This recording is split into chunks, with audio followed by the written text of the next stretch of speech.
4000 বছর আগের কথা। বনি ইসরায়েলের একটি জনপদে একজন অত্যন্ত সৎ এবং জ্ঞানী দরবেশ বাস করতেন। ছোটবেলা থেকে তার একজনই বন্ধু ছিল, যে জন্ম থেকেই বোবা এবং এক পায়ে অক্ষম। অনেক দিন ধরে তাদের দেখা হয়নি। একদিন দরবেশের খুব ইচ্ছে হলো তিনি বন্ধুর সঙ্গে দেখা করতে যাবেন। পরের দিন তিনি পায়ে হেঁটে বন্ধুর গ্রামের দিকে যাত্রা করলেন। গ্রামটি ছিল অনেক দূরে এবং মাঝে অনেক ছোট ছোট গ্রামও পড়ছিল। দরবেশ আপন মনে হেঁটে চলেছেন। হঠাৎ রাস্তার মাঝে তার সাথে এক অপরিচিত লোকের দেখা হলো। লোকটি দরবেশের সাথে হাঁটতে শুরু করল। দরবেশ ভাবলেন, এটা তো খুব ভালো হলো, কারোর সাথে থাকলে পথ তাড়াতাড়ি পার হয়ে যাবে। হাঁটতে হাঁটতে দরবেশ লোকটির নাম জিজ্ঞেস করলেন। লোকটি তার নাম বলল কাবিজ। দরবেশের কাছে নামটি কিছুটা অদ্ভুত লাগলো। তিনি ভাবলেন, এ কেমন নাম? কিন্তু তিনি আর বেশি কিছু জিজ্ঞেস করা প্রয়োজন মনে করলেন না। তারা দুজন একসাথে হাঁটছিলেন। পথে একটি গ্রাম এলে অপরিচিত লোকটি দরবেশকে বলল, আপনি এগিয়ে চলুন, আমাকে এই গ্রামে একজনকে একটি বার্তা দিতে হবে। আমি আপনার সঙ্গে একটু পরে দেখা করছি। দরবেশ বললেন, ঠিক আছে, এবং তিনি এগিয়ে গেলেন। ঠিক তখনই গ্রামে খবর ছড়িয়ে পড়ল যে একটি ষাঁড় এক ব্যক্তিকে মেরে ফেলেছে। লোকটি মারা যাওয়ার কিছুক্ষণ পরেই সেই অপরিচিত লোকটি আবার দরবেশের সঙ্গে এসে যোগ দিল। এরপর তারা হাঁটতে হাঁটতে আরেকটি গ্রামের বাইরে পৌঁছলেন। সেখানে একটি ছোট কাফেলা তৈরি হয়েছিল। সেখানে থাকার ব্যবস্থাও বেশ ভালো লাগছিল। দরবেশের বন্ধুর গ্রাম তখনও সেখান থেকে অনেক দূরে ছিল এবং সন্ধ্যাও হয়ে আসছিল। দরবেশ অপরিচিত লোকটিকে বললেন, রাত হচ্ছে, সারাদিন হাঁটাহাঁটি করে খুব ক্লান্তি এসেছে আর খিদেও পেয়েছে, তাই আমরা এখানেই খাওয়া দাওয়া করে বিশ্রাম নিই, সকালে আরাম করে আবার যাত্রা শুরু করব। অপরিচিত লোকটি বলল, ঠিক আছে, এই গ্রামে একজনকে কিছু জরুরি জিনিস দিতে হবে, আপনি খেয়ে নিন আর বিশ্রাম করুন, আমি পরে এসে খাবো। এই বলে সে সেখান থেকে চলে গেল। তার যাওয়ার কিছুক্ষণ পর ওই গ্রামে ধোঁয়া উঠতে দেখা গেল এবং দেখতে দেখতে পুরো গ্রামটিতে আগুন লেগে গেল। দরবেশ অবাক হয়ে ভাবলেন যে এই লোকটি যেখানেই যায় সেখানেই কোনো না কোনো ধরনের ক্ষতি হয়, নিশ্চয়ই কোনো গোলমাল আছে। কিন্তু দরবেশ রাতে অপরিচিত লোকটির কাছে এ বিষয়ে কোনো কথা বললেন না। সকালে তারা দুজনেই আবার তাদের গন্তব্যের দিকে চলতে লাগলেন। কিছুটা দূরে গিয়ে আরও একটি গ্রাম এলো। অপরিচিত লোকটি আবার দরবেশকে বলল, আপনি এগিয়ে চলুন, এই গ্রামেও আমার কিছু জরুরি কাজ আছে, কাজ শেষ করে আমি আপনার সাথে দেখা করব। এই বলে অপরিচিত লোকটি চলে যেতে লাগলো। কিন্তু এবার দরবেশ এগিয়ে না গিয়ে সেখানেই দাঁড়িয়ে সেই অপরিচিত লোকটিকে দেখতে লাগলেন যে সে কোথায় যায় এবং কি করে। তখনই মানুষের চিৎকার শোনা গেল যে একটি ষাঁড় এক ব্যক্তিকে কামড়েছে এবং সে মারা গেছে। ঠিক সেই সময় অপরিচিত লোকটি আবার দরবেশের সঙ্গে এসে যোগ দিল। সামলাতে পারলেন না এবং লোকটিকে জিজ্ঞেস করলেন, আপনি যেখানেই যান সেখানেই কোনো না কোনো ধরনের ক্ষতি হয়, আপনি কি আমাকে বলতে পারেন কেন এমনটা হয়? সে জবাব দিল, দরবেশজি, আমি আপনাকে একজন খুব বড় জ্ঞানী ব্যক্তি ভেবেছিলাম, তাই আমি আপনার সঙ্গে হাঁটছিলাম, কারণ জ্ঞানী মানুষের সঙ্গ খুব ভালো হয়। কিন্তু আপনি এখনো বুঝতে পারেননি আমি কে? দরবেশ বললেন, আমি তো বুঝেছি, কিন্তু আমার মনে কিছুটা সন্দেহ আছে। যদি আপনি নিজে আপনার সম্পর্কে বলেন তাহলে আমার জন্য সহজ হবে। অপরিচিত লোকটি জবাব দিল, আমি মৃত্যুর ফেরেশতা এবং আল্লাহর আদেশে আমি সেই সব মানুষের প্রাণ নিই যাদের আয়ু শেষ হয়ে গেছে। দরবেশের মনে আগে থেকেই সন্দেহ ছিল, তবুও মৃত্যুর ফেরেশতার মুখ থেকে এই কথা শুনে তিনি ভয় পেয়ে গেলেন। তবুও সাহস করে জিজ্ঞেস করলেন, যদি সত্যি আপনি মৃত্যুর ফেরেশতা হন তাহলে বলুন, পরের মৃত্যু কার? মৃত্যুর ফেরেশতা বললেন, পরের মৃত্যু তোমার সেই বন্ধুর যার সাথে তুমি দেখা করতে যাচ্ছ, এবং তার মৃত্যুর কারণ হবেন আপনি নিজেই। এই কথা শুনে দরবেশ ভয় পেয়ে গেলেন এবং চিন্তায় পড়ে গেলেন যে যদি ইনি সত্যি মৃত্যুর ফেরেশতা হন তাহলে তার কথাও সত্যি হবে, আর তার কারণে তার ছোটবেলার সবচেয়ে কাছের বন্ধুর মৃত্যু হবে। তাই এর চেয়ে ভালো হবে যে তিনি তার বন্ধুর সঙ্গে দেখা করতে না যান, অন্ততপক্ষে তিনি তার মৃত্যুর কারণ হবেন না। মৃত্যুর ফেরেশতা বললেন, আপনি যা ভাবছেন আমি জানি, কিন্তু আপনার বন্ধুর সঙ্গে দেখা না করলে ভাগ্য বদলাবে না। আপনার বন্ধুর মৃত্যু নিশ্চিত এবং তা আগামী কয়েক মুহূর্তের মধ্যেই হবে। মৃত্যুর ফেরেশতার এমন কথা শুনে দরবেশ হতবাক হয়ে গেলেন যে মৃত্যুর ফেরেশতা তার মনের কথাও জেনে গেছেন, যেটা একজন সাধারণ মানুষের পক্ষে সম্ভব নয়। এখন দরবেশের বিশ্বাস হয়ে গেল যে ইনি সত্যি মৃত্যুর ফেরেশতা। তাই তিনি তার বন্ধুর মৃত্যুর কারণ না হওয়ার জন্য তখনই নিজের গ্রামের দিকে ফিরে যেতে শুরু করলেন। কিন্তু যেই তিনি ঘুরলেন, দেখলেন তার বন্ধু দ্রুত তার দিকেই আসছে। বন্ধুকে দেখে তিনি খুব খুশি দেখাচ্ছিলেন। তার বন্ধুর আসার গতি দেখে দরবেশের মনে হলো যেন সে অনেকক্ষণ ধরেই তার পিছুই আসছিল। কিন্তু সে ছোটবেলা থেকেই বোবা এবং এক পায়ে অক্ষম ছিল, তাই সে না তো দরবেশের কাছে পৌঁছতে পারছিল, না তো তাকে ডেকে থামাতে পারছিল। কিন্তু যেই সে দরবেশের কাছে পৌঁছল, হঠাৎ তার মৃত্যু হলো। দরবেশ অবাক হয়ে মৃত্যুর ফেরেশতার দিকে পাকালেন, যেন তিনি জিজ্ঞেস করতে চাইছেন, আসল কি হলো। মৃত্যুর ফেরেশতা দরবেশের মনের কথা বুঝতে পারলেন এবং বললেন, তোমার বন্ধু গত গ্রাম থেকেই তোমার পেছনে আসছিল, কিন্তু সে অক্ষম এবং বোবা হওয়ার কারণে তোমার কাছে পৌঁছতে পারছিল না। সে তার সমস্ত শক্তি দিয়ে তোমার কাছে পৌঁছানোর চেষ্টা করেছিল, কিন্তু বার্ধক্যে তার যৌবনের মতো শক্তি ছিল না, তাই হার্ট অ্যাটাক হয়ে তোমার বন্ধুর মৃত্যু হয়েছে, কারণ সে তোমার সাথে দেখা করার জন্য নিজের সীমা ছাড়িয়ে তোমার পেছনে দৌড়াচ্ছিল, তাই তুমিই তার মৃত্যুর কারণ হলে। দরবেশের এখন বিশ্বাস হয়ে গিয়েছিল যে ইনি সত্যিই মৃত্যুর ফেরেশতা এবং তার কাজ হল প্রাণীদের প্রাণ নেওয়া। দরবেশ একজন জ্ঞানী মানুষ ছিলেন, তাই তিনি এটাও জানতেন যে মৃত্যুর ওপর কারোর নিয়ন্ত্রণ নেই। প্রতিটি প্রাণীকে একদিন না একদিন মরতেই হবে, এই ভেবে তিনি নিজেকে সামলে নিলেন। কিন্তু হঠাৎ দরবেশের মনে নিজের মৃত্যু সম্পর্কে জানার ইচ্ছা জাগল। তিনি মৃত্যুর ফেরেশতাকে বললেন, যখন আমার বন্ধুর মৃত্যু হবার ছিল তখন আপনি শুরু থেকেই আমার সঙ্গে কেন হাঁটছিলেন? মৃত্যুর ফেরেশতা জবাব দিলেন, আমি তো সবার সঙ্গে হাঁটি এবং সব সময় হাঁটি, কিন্তু মানুষ আমাকে চিনতে পারে না, কারণ মানুষের কাছে তাদের নিজের সমস্যা ছাড়া অন্য কোনো ব্যক্তি, জিনিস বা ঘটনা সম্পর্কে ভাবার বা তাকে দেখার এবং বোঝার সময় থাকে না। দরবেশ বললেন, আপনি কি বলতে পারেন আমার মৃত্যু কখন এবং কিভাবে হবে? মৃত্যুর ফেরেশতা বললেন, যদিও একজন সাধারণ প্রাণীর জন্য এটা জানা উচিত নয়, কারণ যে কেউ তার মৃত্যু সম্পর্কে জেনে দুঃখই পায়, কিন্তু আপনাকে দেখে একজন জ্ঞানী মানুষ মনে হচ্ছে এবং আপনি আপনার বন্ধুর মৃত্যুকে যত সহজে মেনে নিলেন তা দেখে মনে হয় আপনি নিজের মৃত্যু সম্পর্কে জেনেও দুঃখ পাবেন না। তাহলে শুনুন, আপনার মৃত্যু আজ থেকে ঠিক 6 মাস পর আজকের দিনেই অন্য কোনো দেশে ফাঁসিতে হবে, এবং সবচেয়ে অবাক করার মতো বিষয় হবে যে আপনি হাসি মুখে ফাঁসি মেনে নেবেন। এই বলে মৃত্যুর ফেরেশতা সেখান থেকে চলে গেলেন, কারণ এখন তার কাছে দরবেশের সঙ্গে থাকার কোনো কারণ ছিল না। দরবেশ তার বন্ধুর শেষকৃত্য সম্পন্ন করে নিজের গ্রামে ফিরে গেলেন। কিন্তু বন্ধুরা, কোনো ব্যক্তি যতই বড় জ্ঞানী হোক না কেন, নিজের মৃত্যু সম্পর্কে জেনে চিন্তিত তো অবশ্যই হন এবং মৃত্যু থেকে বাঁচতে কিছু না কিছু অবশ্যই করেন।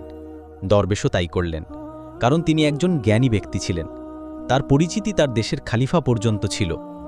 দরবেশ ভাবলেন যে খালিফার কাছে তো অনেক জ্ঞানী উপদেষ্টা থাকেন, তারা আমার মৃত্যু সম্পর্কিত সমস্যার কোনো না কোনো সমাধান অবশ্যই বের করবেন। এই ভেবে দরবেশ রাজ দরবারে গিয়ে হাজির হলেন এবং খালিফাকে তার পুরো গল্প শোনালেন। খালিফা তার উপদেষ্টাদের এই কথাটি জানালেন এবং তাদের পরামর্শ চাইলেন।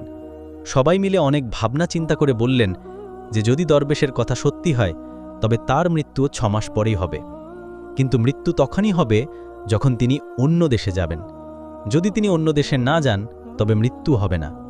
উপদেষ্টাদের এই পরামর্শ খালিফারও ভালো লাগল। তিনি দরবেশের থাকার ব্যবস্থা মহলেই করে দিলেন এবং খালিফার আদেশ ছাড়া কেউ দরবেশের সঙ্গে দেখা করতে পারত না। কিন্তু দরবেশ নিজের ইচ্ছায় যে কোনো জায়গায় আসতে যেতে পারতেন, যাতে এটা মনে না হয় যে তিনি খালিফার বন্দী। কিন্তু দরবেশ ভয়ে নিজেই কোথাও আসতে যেতেন না। সময় কেটে গেল এবং দরবেশের মৃত্যুর সময় ঘনিয়ে এলো। সেই দিনটিও চলে এলো যেদিন দরবেশের মৃত্যু হবার কথা ছিল। সেই দিন দরবেশ ভয়ে তাড়াতাড়ি ঘুমিয়ে পড়লেন, যাতে রাত তাড়াতাড়ি কেটে যায় আর পরের দিন এসে যায় আর এইভাবে মৃত্যু ঠেকানো যায়। কিন্তু বন্ধুরা, দরবেশের ঘুমিয়ে হাঁটার রোগ ছিল এবং এই রোগ সম্পর্কে তিনি নিজেও জানতেন না, তাই খালিফা বা কোনো হাকিমকে এই রোগ সম্পর্কে জানানোর তো প্রশ্নই ওঠে না। দরবেশ তার মৃত্যু নিয়ে খুব চিন্তিত ছিলেন এবং ঘুমিয়ে হাঁটার রোগ তখনই আসে যখন ঘুম ঠিকমতো না হয়। রাতে দরবেশের ঘুমিয়ে হাঁটার রোগ শুরু হলো। তিনি উঠলেন এবং মহল থেকে বেরিয়ে ঘোড়ার আস্তাবলে পৌঁছলেন। দরবেশ খালিফার একজন বিশেষ অতিথি ছিলেন, তাই কোনো চৌকিদার তাকে থামালো না এবং কোনো জিজ্ঞাসাবাদও করল না। ঘোড়ার আস্তাবলে পৌঁছে তিনি সবচেয়ে দ্রুতগামী ঘোড়ার উপর চড়লেন এবং ঘুমন্ত অবস্থাতেই নিজের দেশের সীমানা পেরিয়ে প্রতিবেশী দেশে চলে গেলেন।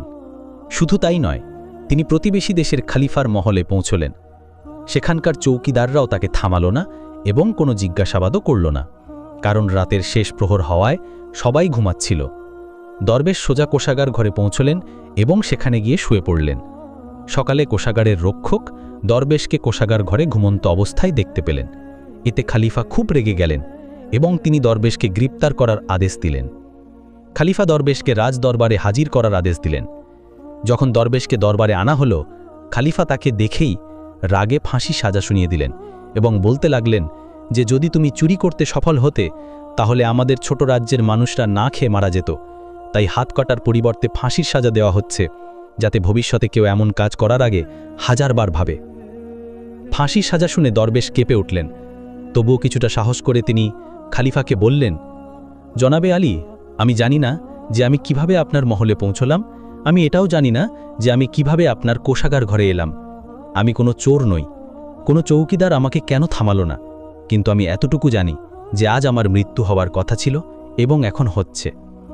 খালিফার কাছে এই কথাটি কিছুটা অদ্ভুত লাগল। তিনি জিজ্ঞাসা করলেন, তুমি কিভাবে জানলে যে আজ তোমার মৃত্যু হবার কথা ছিল? তুমি কি বলতে চাইছ?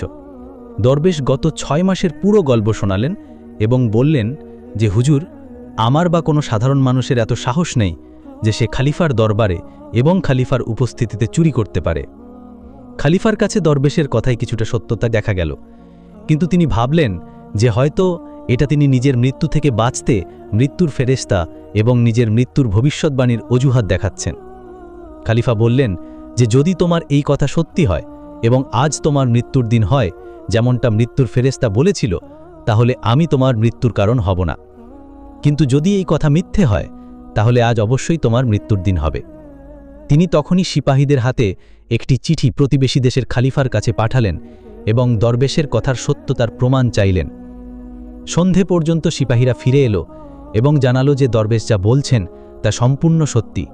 প্রতিবেশী দেশের খালিফা দরবেশের থাকার সম্পূর্ণ ব্যবস্থা তার মহলেই করেছিলেন। গত 6 মাস ধরে দরবেশ তার অতিথি ছিলেন। গতকাল খালিফা শেষবারের মতো দরবেশের সঙ্গে আরামের ঘরে দেখা করেছিলেন এবং এরপরে তিনি এই দেশে কিভাবে পৌঁছলেন তার কোনো খবর নেই। তাই এই দেশের খলিফার মতে দরবেশকে ফাঁসি দেওয়া উচিত নয়। এখন খলিফার সামনে একটি নতুন সমস্যা সৃষ্টি হল। তিনি কোনো তদন্ত ছাড়াই দরবেশকে ফাঁসির সাজা শুনিয়ে দিয়েছিলেন। যদি দরবেশকে ফাঁসি না দেওয়া হয় তাহলে খলিফার কথার অপমান হয়, এবং যদি সাজা কার্যকর করা হয় তাহলে দরবেশের নির্দোষ মৃত্যু হবে। খলিফা তার উপদেষ্টাদের কাছে এই বিষয়ে পরামর্শ চাইলেন। উপদেষ্টারা বললেন, হুজুর, দরবেশকে কাঁচা সুতো দিয়ে ফাঁসি দিন। এইভাবে আপনার দেওয়া আদেশের সম্মানও রক্ষা হবে এবং কাঁচা সুতো দরবেশকে ফাঁসি দেবে না, তার জীবন বেঁচে যাবে। খলিফার এই পরামর্শটি ভালো লাগল। তিনি আদেশ দিলেন যে দরবেশের জন্য কাঁচা সুতোর ফাঁস তৈরি করা হোক। দরবেশকে ফাঁসি দেওয়ার প্রস্তুতি শুরু হল।